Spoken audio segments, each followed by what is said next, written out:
Naam, karibu tena, unatazama makala Elewa Sheria yanayokujia kila siku ya Jumanne tukiangazia masuala ya sheria. Leo tunaangazia sheria ambayo imetiwa saini hii leo na Rais ambayo inaunda lile jopo la kuteua makamishna wa tume ya uchaguzi yani IEBC. Mmoja hapa mwalimu, kabla uzamie hilo, anasema ni Mlaji Kupe kutoka Turkana. Hao komishna wakiajiriwa watakuwa wanafutwa siku moja au wanafutwa wakiachana. Mchakato wa kuwatimua makamishna wa IEBC. Komishna watakuwa na miaka 6. Itategemea ameajiriwa lini. Quorum ni 5. Kwa hivyo hawa wanaweza amua waandike wa 6, wangoje tena waandike 2. Kwa hivyo hiyo itakuwa ni jopo la kuamulia pale. Lakini anauliza kuhusu taratibu za kuwaachisha kazi. Wale wanaachishwa kazi iwapo ameshtakiwa aondolewe, ama wakati miaka 6 yake inaisha. Kwa hivyo yeye ana 6 years uninterrupted unrenewable term. Na tutakuwa tukijibu maswali zaidi ambayo yanaelekezwa kwetu. Wacha tuulize mengine kama mawili. Mmoja anasema, Zubeida muulize wakili, je, makamishna na wasimamizi wa kura wanaruhusiwa kupiga kura wakati wa kura? Ni Paul kutoka Lodwar. Hakuna mtu anazuiliwa kupiga kura, hata wafungwa upiga kura. Kila mtu ana haki ya kupiga kura. Majaji upiga kura, IEBC commissioner atapiga kura, ndio maana kura ni ya siri. Hata wale maclerk kama ako kwenye polling station atapiga kura kama jina lake liko pale. Mwingine anasema, mimi ni Shadi, nadhani ni hilo ambalo umetoka kulijibu. Anasema, mimi ni Shadi kutoka Nakuru. Nauliza, kuna kipengele cha sheria cha kumuondoa mwenyekiti wa IEBC iwapo ata misbehave? Kuna kipengele cha njia za kumuondoa. Utafile ile petition, na iwapo katika bunge ikipata na makosa ataondolewa. Mwingine anasema, ni David kutoka Gashie, nasema hivi, sisi tunataka IEBC teuliwe kwa haki na ukweli. Mwananchi ana usemi wowote katika uteuzi wa tume ya IEBC? Kwa wale public wawili, wale watakaoteuliwa na Public Service Commission ni raia ambao watakuwa wanawakilisha mtazamo wa wananchi. Na pia kumbuka, katika bunge yale majina yatarudishwa bunge. Wewe ambia mbunge wako, ikiwa humtaki Omari akuwe commissioner, jina lake likiletwa bunge asipigiwe kura. Kwa hivyo mbunge wako atawekwa pale. We mwenyewe utaitwa, speaker ataita memoranda, wale wana upinzani walete memoranda. Kwa hivyo wakati huu nafikiri kwa sababu ya hii finance bill, wale wabunge wamejua ikiwa Omari hatakikani, basi jina lake halitapita bunge. Na mmoja anasema, napenda sana jinsi ambavyo wakili Omari anafafanua na kuchambua sheria ya IEBC. Nahitaji namba yake tuweze kunongonezana pembeni. Haya, hebu tulikuwa tukijadili vile swala kuhusu uratibu wa mipaka, kwa sababu ni kigezo muhimu sana katika uchaguzi, na tulivyotangulia kusema muda ulikuwa tayari umepita. Sheria inasemaje kuhusu swala la uratibu wa mipaka? Sheria ambayo imepitishwa leo, sikiza wewe, kipengele cha 89 cha katiba kinapea IEBC nguvu kuangalia mipaka na kuweka mipaka ya constituency na mipaka, kuongeza ama kupunguza mipaka ya wards.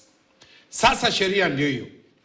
Baada hawa commissioners kuteuliwa, kwa muda wa siku 30 watakuwa wametengeneza kitu kinaitwa preliminary report ya constituency 290 na zile wards sijui ni 4900. Ile report itachukuliwa bunge within 14 days. Bunge itaiangalia within 14 days, na ile report itajadiliwa na kupeanwa recommendation kama constituency yako inapotea, ama kama ward yako inaongezwa ama inapunguzwa. Ile 14 days ikiisha, ile report ikitoka bunge itarudi kwa commission. Iwapo bunge haitaidhinisha ile commission kwa siku 7 ambazo zimepeanwa, commission itaenda mbele. Makomishona wataenda mbele na kuipublish. Ikishakuwa published, wewe una haki kwa mwezi mmoja, 30 days, kwenda mahakamani, High Court. Ikiwa mahakama haitasimamisha, basi zile boundary ambazo zitakuwa zimekuwa reviewed, zile ward ambazo zitakuwa zimekuwa reviewed, zitakuwa ni sheria. Kwa hivyo nikiangalia hii sheria, miezi karibu 3 ijayo, tutakuwa na boundaries mpya za wards, tutakuwa na boundaries za constituency. Na kumbuka, kuna zile boundaries, kuna constituency zile zinatakikana kuongezwa, zingine zinatakana kupunguzwa. Sheria iliyopitishwa leo inasema kwamba constituency zote lazima ziwe karibu watu sawa. Ile data ya National Bureau of Statistics ndio itatumiwa. Differences zitakuwa kidogo. Vigezo ni vitatu. Kuna zile constituency za cities, kuna constituency za urban, na kuna constituency za rural. Kwa hivyo wewe sikiza, unaweza kuwa ulipiga kura mahali fulani, sasa kura yako huenda ikabadilishwa. Kwa hivyo ndio maana tumekuambia leo, tumekufunza sababu mbunge wako unayempenda, wewe unayetaka kusimama kiti, unaweza pata kwamba ile ward imeenda pande hii ama haiko, imeondolewa. Kwa hivyo taratibu zimewekwa, na tunafikiria kwamba kufikia Disemba tutakuwa na orodha ya constituency mpya, ama kufikia mwezi wa pili tutajua ni constituency zipi ambazo watu wataanza kuregister zile kura. Naam, na tunatumai hilo litatimizwa kweli, kwa sababu muda haujabaki mwingi kabla ya uchaguzi. Wakenya walivyojiandaa wanataka kujisajili kama wapiga kura. Mmoja anauliza, yamkini kuwa mwenyekiti wa IEBC atachaguliwa na rais pamoja na kiongozi wa upinzani? Kulingana na statement ya Kalonzo ni Jeremy, rais anashirikiana na kiongozi wa upinzani kumchagua mwenyekiti. Hakuna sheria ya na kiongozi wa upinzani. Kiongozi wa upinzani atateua watu wake watakaokuwa kwenye jopo. Ile jopo pale ndio watamenyana wamteue Omari. Jina la Omari na Zubeda majina mawili, na imesemekana kwamba majina yatakuwa ya jinsia tofauti. Kama ni chairman watakuwa chair lady mmoja na chairman mmoja. Yale majina yakienda kwa rais, rais ndiye ataangalia kati ya Zubeda na kati ya Omari ni nani atakayemteua. Kwa hivyo kiongozi wa upinzani hatakuwa, lile ni jukumu la rais wa taifa. Naam, na mmoja ameuliza swali ambalo linaambatana na hilo. Ni Penina, anasema nauliza, IEBC pande zote mbili wanatoa wangapi ndio wasiegemee pande moja? Tumesema kila pande ya jopo, wale watakaokuwa kwenye lile jopo la kuteua, kisha chairman atachaguliwa pale na makomishona wale 7. Kwa hivyo ni jukumu la jopo. Wewe unayeuliza, nimekupa kigezo cha kuulizia ile kazi. Pili, fuatilia uhakikishe kwamba sio mtugushi mwenye makaratasi ambayo hayawezi kutambulika yalitoka wapi ambaye atapata ile kazi. Na naona mwalimu, kweli ndoto yako ya kunitakia kuwa rais inazidi kupaa. Mmoja hapa ameuliza swali. Kumbuka wewe ni rais wa vyombo wanahabari. Kabisa. Mmoja hapa anauliza, mwalimu, sasa kwa mfano Zubeda amepita na kura nyingi, alafu 5 wa hao commissioner wapinge matokeo hayo, sasa Zubeda hata kuwa rais? Ni Davis. Zubeda akiwa, kumbuka tumefika mahali sasa maamuzi yote yatakuwa ni nani wengi. Hata ili jopo la kuteua watapiga kura kuamua ni nani atakayeshinda pale. Kwa hivyo ikiwa Zubeda, na mnamuombea vizuri, inshallah Kenya ya leo kila mtu ana haki ya kuwa rais. Kila mtu ana haki ya kuwa naibu wa rais. Kila mtu ana haki ya kupata nafasi zozote za serikali katika taifa la Kenya. Ikiwa Zubeda ndiye alipata zile kura, basi majina yake na mtu mwingine yatakwenda kwa rais, na rais kwa sasa ni Daktari William Samoei Ruto. Yale majina mawili, ikiwa Rais Ruto atateua Zubeda, basi ndiye atakayokuwa chair lady wa IEBC. Ikiwa Rais William Ruto atateua Omari Danstan, basi ndiye atakayekuwa chairman wa IEBC. Na mmoja anauliza, I thought IEBC ni tume huru, mbona kuhusisha wanasiasa na kanisa katika huu mchakato? Shida iliyopo ni kwamba IEBC ikiteuliwa ndio inakuwa huru. Ule uteuzi ni wa kila Mkenya kushirikishwa katika uteuzi wa wale watakaokuwa ndio makamishna. Sababu katiba katika kipengele cha 10 kinasema participation of everybody, na ile article 232 ya katiba inasema kwamba wale wafanyikazi wa umma watateuliwa kwa njia ya merit, competitive recruitment, na lazima Wakenya wote washirikishwe. Ndiposa ile jopo ya kuteua imewekwa kuweka kila mtu, kisha wakishamaliza yale majina yanarudi bunge, ambapo kila Mkenya ana mheshimiwa wake katika bunge.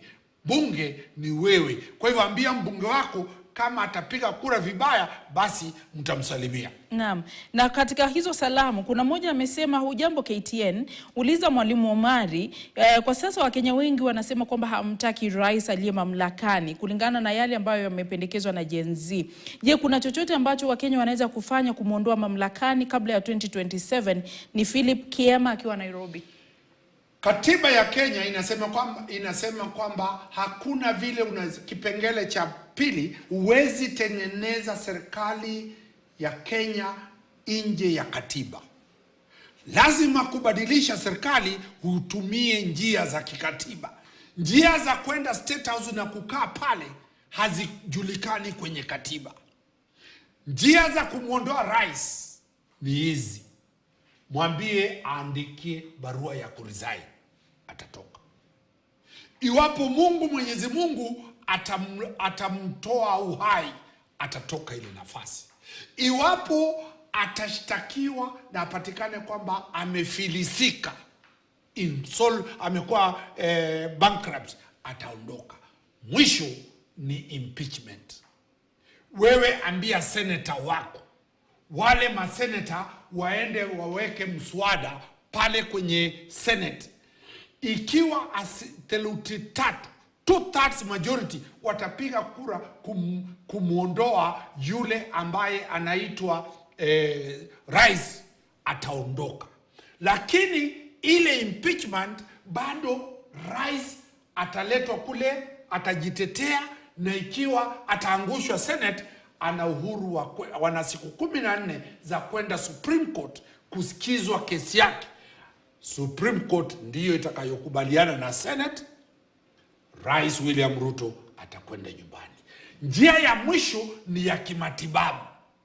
Wewe kama una uwezo wa kusema kwamba rais hawezi tekeleza majukumu yake kwa sababu yeye ni mgonjwa, basi utaleta zile petition, zitaenda kwa Kenya Medical Dentist Board, majaji wale madaktari watateuliwa, watampima rais, ile ripoti italetwa. Ikienda Supreme Court na iweze kupatikana kwamba rais kwa sababu ya afya yake hawezi tekeleza majukumu, ndipo atatoka kwenye kiti cha rais. Sababu ni kwamba Gen Z na sababu ya Wakenya ni kwamba katiba imewekwa njia za kumuondoa rais. Hakuna njia zozote utakazozitumia kumuondoa rais wa taifa la Kenya aliyeapishwa, mpaka hizo njia zote, na njia ya mwisho ni kura za 2027. Iwapo atasimama, piga kura kumuondoa, na akishindwa, basi atasalimu amri na kupeana ule upanga kwa yule ambaye ni rais. Na ni vyema umefafanua hilo, kwa sababu kuna wengi walikuwa wanasema wanakusanya saini za kuonyesha kwamba wanataka rais kuondoka. Kwa hivyo hilo haliwezekani. Hatujaweka hilo kwenye katiba. Pengine bunge, pengine tukipitisha katiba mpya, tuseme signature zikiwekwa, basi rais ataondoka.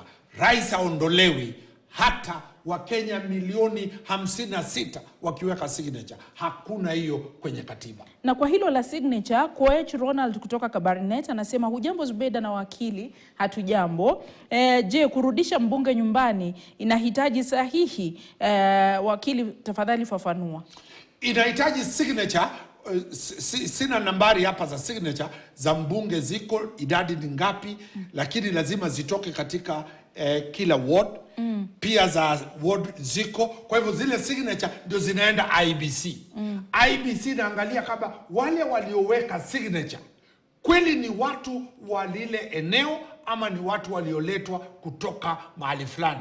Kisha taratibu ya kumuondoa ama kumuita kuja nyumbani inawekwa pale. Na mmoja anasema, JKTN, swali langu ni rais anaweza kuondoa mawaziri? Mawaziri wanafanya kazi under the pressure ya rais. Rais anaweza wazungusha. Rais kuwavuta hahitaji nguvu za mtu yeyote. Lakini kuandika waziri mpya lazima lile jina liende bunge, lipitishwe. Bunge ikikataa, rais hata muajiri kazi. Lakini kumuondoa, atamuondoa bila kupata tatizo lolote la kisheria. Mmoja anasema tunataka kumpa kura Omari awe rais wetu. Mwingine hapa anasema ikiwa makomishna 5 watapiga kura kusema Kalonzo ameshinda urais na kura zinaonyesha ni Mudavadi aliyeshinda, itakuwaje? Ni Gitali akiwa ama Gitali Shunza? Kwa ufupi sana, maamuzi ya commission yatakuwa kwenye vile maamuzi yote. Kama 5 wamesema ni Kalonzo ameshinda, basi lazima utafiti. Kumbuka kuna technology, hawawezi kuwa mawazimu. Ndio maana tumekuambia wewe, hakikisha anayechaguliwa kuwa commissioner ni mtu ambaye analinda maslahi ya Mkenya, na ni mtu ambaye ni mzalendo, ni mtu ambaye anaweza msimamo dhabiti kulinda the will of the people.